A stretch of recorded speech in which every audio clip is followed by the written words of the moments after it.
नमस्कार। मैं बहुत सुंदर एक शिव पार्वती का भजन लेकर आई हूँ।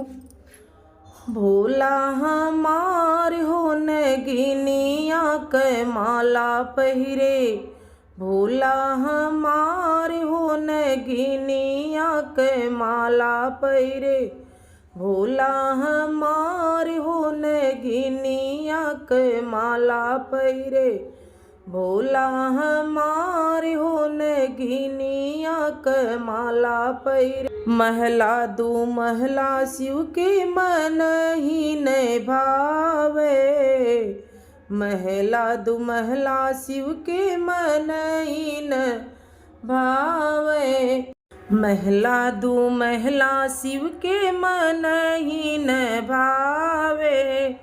कैलाश पर्वत भोला करेला गुमान हो नगिनिया कै माला पहिरे, भोला हमार हो नगिनिया के माला पहिरे, भोला हमार हो नगिनिया कै माला पहिरे। बर्फियो पेड़ा शिव के मन ही न भावे, बर्फियो पेड़ा शिव के मन ही न भावे। भांग धतूर भोला, भांग धतूर भोला करेला गुमान हो नगिनिया के माला पहिरे, भोला हमार हो नगिनिया के माला पहिरे, भोला हमार हो नगिनिया के माला पहिरे। ढोल मजीरा शिव के मन ही न भावे, ढोल मजीरा शिव के मन ही न भावे। टूटे डमरुआ भोला करे अभिमान हो नगिनिया के माला पहिरे, भोला हमार हो नगिनिया के माला पहिरे। टूटे डमरुआ भोला करे अभिमान हो नगिनिया के माला पहिरे, भोला हमार हो नगिनिया के माला पहिरे।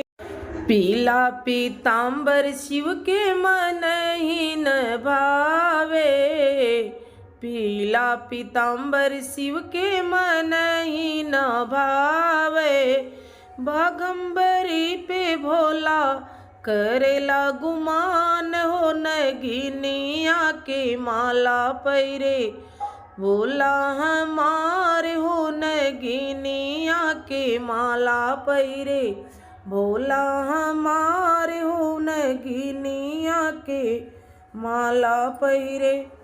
पीला पीताम्बर पीला पीताम्बर शिव के मन ही न भावे, पीला पीताम्बर शिव के मन ही न भावे।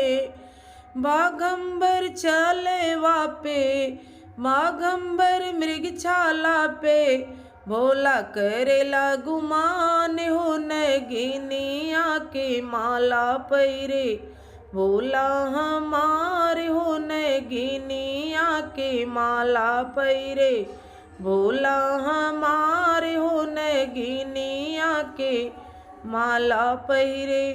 अच्छा लगे तो लाइक करें, शेयर करें, कमेंट बॉक्स में ज़रूर लिखें हमारा वीडियो कैसा लगा। सपोर्ट अपना ज़रूर बनाएं। मिलते अगले वीडियो में, तब तक के लिए धन्यवाद।